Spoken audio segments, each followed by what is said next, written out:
हिते नासरा के breaking news ॾींदा सेठारजा में कोटड़ी कबीर जी नींगरी टिकटॉक ठाहींदे पिस्टल जो इत्तफाक़ी फायर थियण सबब ज़ख़्मी थी पई आहे।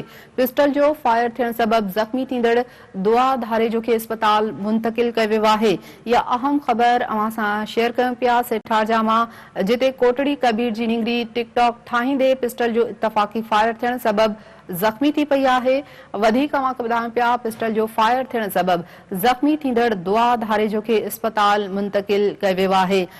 टिकटॉक जे जुनून नींगरी जी जेकी आहे जान खसण जी कोशिश कई आहे। सेठारजा मां नासरामा खे अपडेट कयूं पिया त सेठारजा में कोटड़ी कबीर जी नींगरी टिकटॉक ठाहींदे पिस्टल जो इत्तफाक़ी फायर थियण सबब ज़ख़्मी थी पई आहे। इन हवाले सां ॿुधायूं पिया त पिस्टल जो फायर थियण सबब ज़ख़्मी थींदड़ दुआ धारेजो खे अस्पताल मुंतकिल कयो वियो आहे। अहम तरीन ख़बर नासरामा सां शेयर करे रहिया आहियूं। अपडेट कंदा हलूं। सेठारजा में कोटड़ी कबीर जी नींगरी टिकटॉक ठाहींदे पिस्टल जो इत्तफाक़ी फायर थियण सबब ज़ख़्मी थी पई आहे। वधीक अवां खे अहम ख़बर जे हवाले सां ॿुधायूं पिया पिस्टल जो फायर थियण सबब ज़ख़्मी थींदड़ दुआ धारेजो खे अस्पताल मुंतकिल कयो वियो आहे।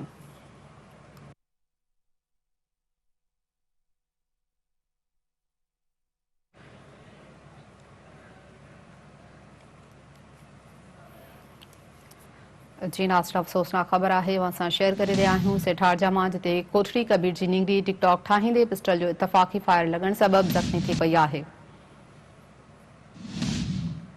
इन हवाले सां अवां खे ॿुधायूं पिया त पिस्टल जो फायर थियण सबब ज़ख़्मी थींदड़ दुआ धारेजो खे अस्पताल मुंतकिल कयो वियो आहे। टिकटॉक जे जुनून नींगरीअ खे ज़ख़्मी करे विधो आहे। अवां खे ॿुधायूं पिया टिकटॉक ठाहींदे पिस्टल जो इत्तफाक़ी फायर थियण सबब नींगरी ज़ख़्मी थी पई आहे। पिस्टल जो फायर थियण सबब ज़ख़्मी थींदड़ दुआ धारेजो खे अस्पताल मुंतकिल कयो वियो आहे।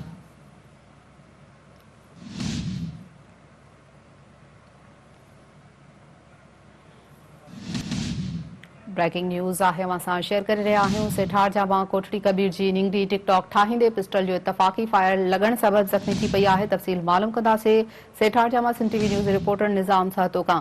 निज़ाम सहतो, वाक़ियो कीअं पेश आयो आहे? नींगरी इत्तफाक़ी फायर लॻण सबब ज़ख़्मी थी पई आहे टिकटॉक ठाहींदे।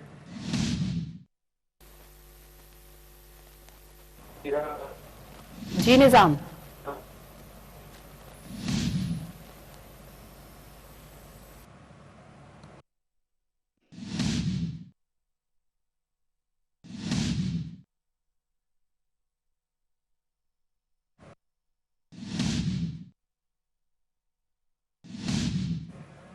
ब्रेकिंग न्यूज़ अवां सां शेयर करे रहिया आहियूं। सेठारजा में कोटड़ी कबीर जी नींगरी टिकटॉक ठाहींदे पिस्टल जो इत्तफाक़ी फायर लॻण सबब ज़ख़्मी थी पई आहे।